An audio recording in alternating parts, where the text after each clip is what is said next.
Sometimes we go through life without a care in the world, and then all of a sudden, wham! Reality hits us right in the face. I dare say the Pug world has had this happen to them with the recent round of Mythic Plus dungeons for the Shadowlands. So allow me to set the scene. It's you, who is awesome, and then you have 4 mostly unknown players to run this dungeon. You start off with a reasonable assumption of success and a threshold for failure. After more or less the standard greeting of, hey, what's up, what's going on, something else, you get started. Let's say you have the perfect run. Your party members know how to stun, interrupt, purge, cleanse, dispel, and all other manner of class mechanics. Congratulations, you just hit the Pug lottery. At the sound of the snap, we will now leave the fantasy and head back to reality. But for most of us, this is not how the Pug world operates. So now it's time for Shadowlands Uninterrupted, or more accurately, should healers have an interrupt? 1. The dungeons are mechanically complex, and in general, the standard Pug is not geared enough to muscle them down. It is no secret that the dungeons in Shadowlands, even at a base level, are mechanically complex. Some more so than others. At the same time, most of the player base is below 200 eye level, which means that it can be hard to just muscle through the mechanics. That means they have to be executed. These dungeons remind me a bit of the old Cataclysm heroics, the dungeons that were a wake-up call to the average player after the enjoyable, but easy dungeons in Wrath of the Lich King. Seriously, the Wrath heroics were easy. Compared to the Cata heroics at launch, you could get PTSD from taking a group of Pugs into the Stone Core. The final boss into Other Side is a perfect example.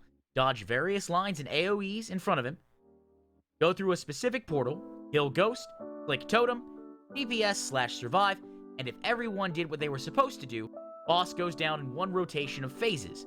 Otherwise, repeat and try again. There are numerous raid bosses with less mechanics than these bosses. I'd say look at any vanilla. Hell, even TBC mechanics weren't that bad outside of Lady Vash and Pelthalos. Another example of what I'm talking about, though, would be Surgeon Stitchflesh in the Necrotic Wake. You need to kill the ad, or ads, depending on the number of fails, move the meat hook arrow so that it hits the boss, move out of the way at the last second while pools of death are falling on the floor to prevent stacking. Now, I want to be clear. I'm not calling for these bosses to be nerfed. I like them hard, or at least launch hard. What I am calling for is for every spec to have an interrupt.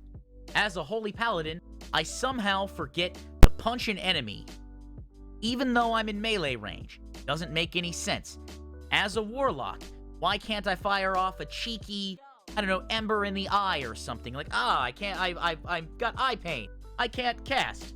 It's just a thought. 2.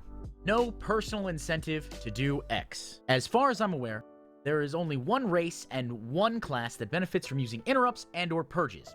Demon Hunters and Blood Elves. Demon Hunters have Consume Magic, and Blood Elves have Arcane Torrent. Both of these abilities give you resources that allow you to use spenders, or the equivalent for your spec. Fury for Demon Hunters, Holy Power for Arcane Torrent as a Paladin, Runic Power for a Death Knight, so on and so forth. I think it's time to give every spec an interrupt at least. Now, who says you have to stop at an interrupt? Give Trolls a grip via a Spear Throw. Give Goblins a CC that has a money-type visual. The idea is to give everyone the tools to complete the content, but to make it stay true to race, class, and spec fantasy. I mean, I made a Paladin, and in all specs, I'm melee. 2 of the specs can interrupt. Rebuke, a sharp physical or verbal correction. You know, a punch in the throat, like, hey, stop casting. But as a healer, I somehow forget that despite my plated fist, I can punch people to stop them casting. I understand this will lead to some degree of homogenization, but I think every spec having the ability to interrupt cast can only be a benefit based on the recurring difficulty of launch dungeons and the scalable difficulty of Mythic Plus. 3. The Uninformed Gap. I wonder how many players simply do not know what an interrupt is and what it's used for. Same with purges, cleanses, dispels, and the like. Right now, a player can level any class from 1 to 60 reasonably fast. I know there's some debate on too fast, is it too slow, is it just right? That's not what this video is about. Do that later. I promise I will address the leveling speed controversy in a later video. You got my word on it. But if they were just doing quests, then there would have been no need for a player to learn certain class mechanics. The aforementioned interrupts, purges, cleanses, and the like. The solo content is just meant to be done. Now, Shadowlands, at the higher end, does have a little bit of I need a couple of people, but that'll change as catch-up gear becomes more and more viable as Shadowlands goes on. Personally, I think having a Proving Ground-esque system would help teach the players, provided it gave feedback as to what you did right, wrong, and what can be improved on. It does no good if it's just a pass-fail Boolean.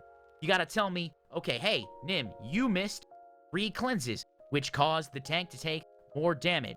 Or Nim, you missed an interrupt, and because that interrupt got off, we wiped. Something like that. 4. The players themselves. There is more than a little evidence that the WoW community has a toxicity problem. Hell, just hang around trade chat all day, or browse on over to the general forums.